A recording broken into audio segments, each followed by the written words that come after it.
So in this video, we're going to explore 3 main things that he does that force people to respect you without being a bully. But you can't force me to respect you. It's just not possible. Okay, maybe not force, but perhaps make people much more likely to respect you. So let's dive into it. The first thing that Dr. Peterson does is called pacing your reality. So even when he doesn't share your beliefs, he shows that he can understand why you might think the things that you do. For instance, Jordan is religious, but listen to how he speaks about atheism. There's a good case to be made for atheism.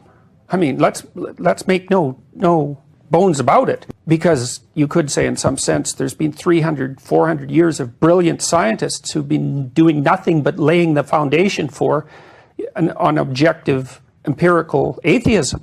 Jordan grants that the side that he does not agree with has really strong points in his favor. And this might sound counterproductive if you're trying to persuade someone, but it actually makes people more open to changing their mind. Because in any discussion, the absolute hardest thing to do is to admit that you might be wrong and risk appearing dumb. That's why sometimes saying things like, hey, you raise a great point, or I totally see why you see things that way is so important if you find yourself in a heated argument. It lets the other person not feel dumb if they wind up changing their mind. This is how Dr. Peterson can get people to open up to his views without having to push them around.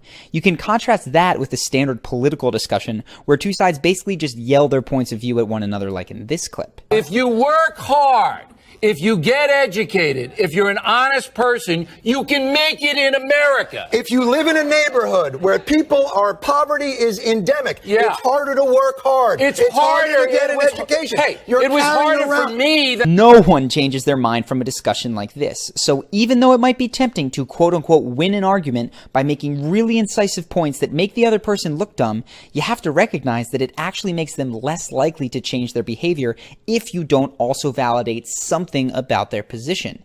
Now, interestingly, Jordan peppers in many instances of mini pacings into his normal speech. For instance, he mentions what you might be thinking while he's saying things. Just watch. To those who have everything, more will be given, and from those who have nothing, everything will be taken. It's really a vicious statement. But what it means is, as you go downhill faster and faster. For working with old people in old age homes, and the rule is don't do anything for the residents that they can do themselves.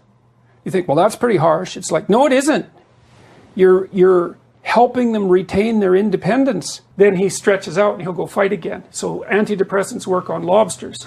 Right. And you think, well, who cares? It's like, no. Jordan will even raise a hypothetical question that you might have and then answer it. And the idea is that if you can do that, you will transcend the tragedy. And it's like, well, could that be true? Well, most people admire tough, competent people, so you know it's at least a little bit true. What's especially fascinating is that once Dr. Peterson has completely reversed your initial position, he's extra careful to not make you feel stupid about it.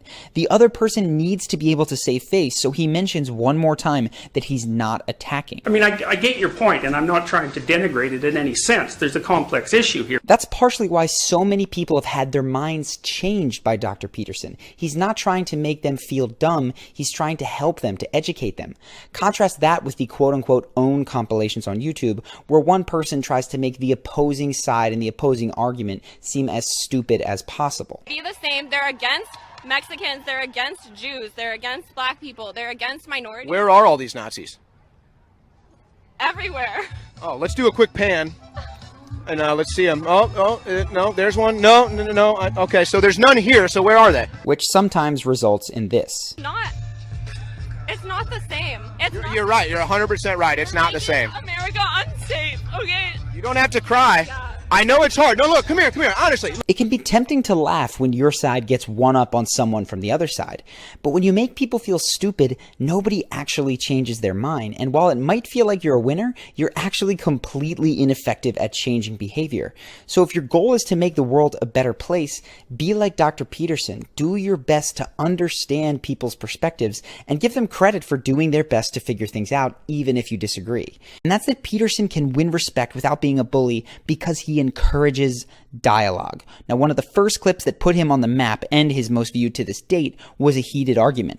And throughout this clip, he calms students down when they start getting in shouting matches with one another. because they are not being integrated into society. We are not looking for special treatment. We are looking to be able to integrate ourselves into society. And if you refuse to, He also pays careful attention to the students who do engage him without screaming. Attracts people like neo-Nazis and fascists because they see an avenue in what you're saying to do what they want, even if that's not what you meant. They see an avenue in your